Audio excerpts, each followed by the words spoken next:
এখন একজনকে বললেন যে আপনি একটু বাইরে গিয়ে দেখে আসেন যে এখন রাত না দিন। এত অন্ধকার যে এটা বুঝতে পারছিলেন না। উনি ওই বাইরে থেকে ওনাকে জানালেন যে বাইরে এত অন্ধকার, রাত না দিন এটা বুঝে যাচ্ছে না।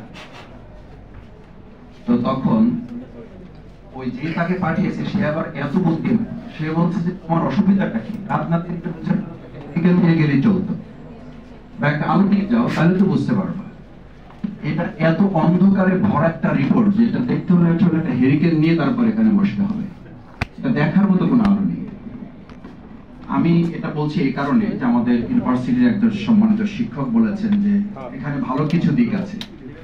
এই ভালো দিকের অর্থটা হচ্ছে এইরকম যে আমাদের একজন ইউনিভার্সিটির শিক্ষক আমার পিএইচডির সুপারভাইজার ছিলেন।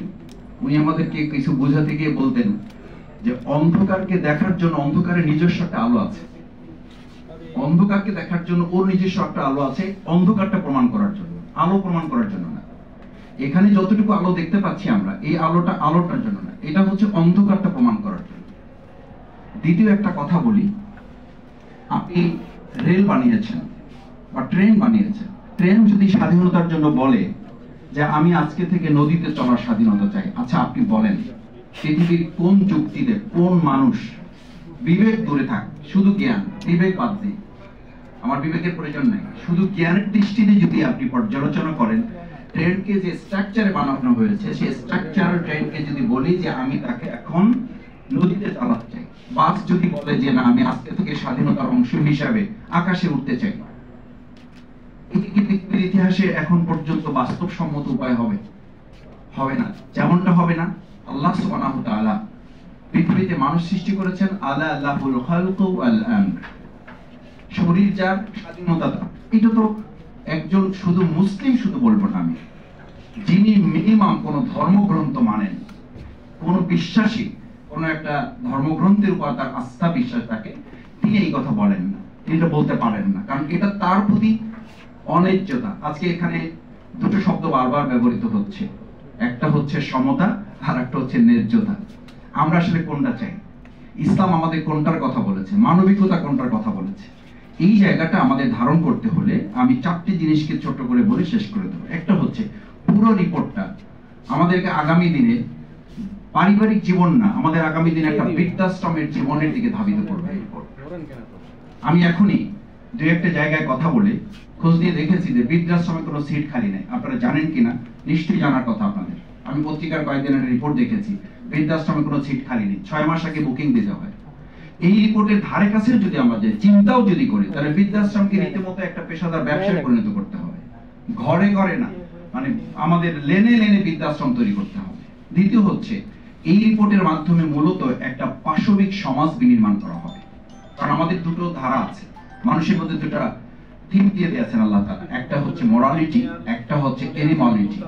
আমাদের এখানে পুরো রিপোর্টটাকে আসলে দুই একটু যে বললাম কিছু আলো তো আছে, ওই আলোটা তো অন্ধকারের জন্য, অন্ধকারকে চিহ্নিত করার জন্য।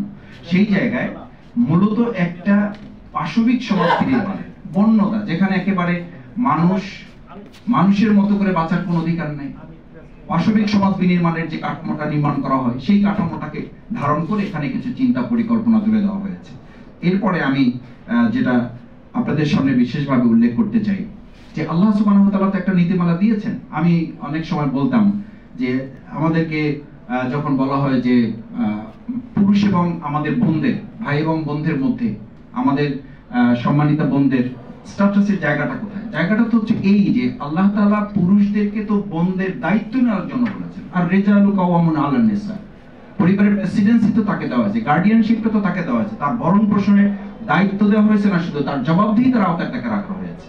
সেই জবাবদিহিতার আওতায় থেকে যদি কেউ মনে করে যে না আমি আমার এখান থেকে দায়িত্বের জায়গা থেকে আমি বের হয়ে যাব, আমি গার্ডিয়ানশিপের মধ্যে থাকতে চাই না, আমি অভিভাবকদের মধ্যে থাকতে চাই না, আমি নিজেই অভিভাবক সাজতে চাই, এটা একটা বিষয়। আর একটা হচ্ছে যদি আমি আমার অধিকার বা ন্যায্যতার পরিবর্তে আমি যদি আমার সেখানে এগ্রেসিভনেসটাকে প্রতিষ্ঠিত করতে চাই, আমার নিজস্ব গোয়ার্দমিটাকে প্রতিষ্ঠিত করতে চাই, আমার শক্তিটাকে প্রয়োগ করতে চাই, তাহলে শক্তি এবং নৈতিকতা দুটো জিনিসের লড়াই যেখানে হবে, সেই সমাজটা কোনো ন্যায্য সমাজ হবে না। সমতা তো প্রশ্নই নাই, ন্যায্য সমাজ হবে না।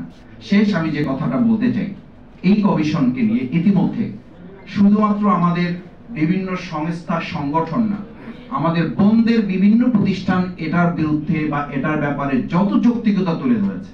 আমি তো এখন পর্যন্ত সরকারের অন্তর্বর্তীকালীন এই যে নারী সংস্কার কমিশন অথবা এটি প্রধান উপদেষ্টা মহোদয়ের কাছে দেওয়া হয়েছে, এখন পর্যন্ত এটি নিয়ে কোনো বক্তব্য তাদের থেকে আসে নাই। এটা অত্যন্ত দুর্ভাগ্যজনক।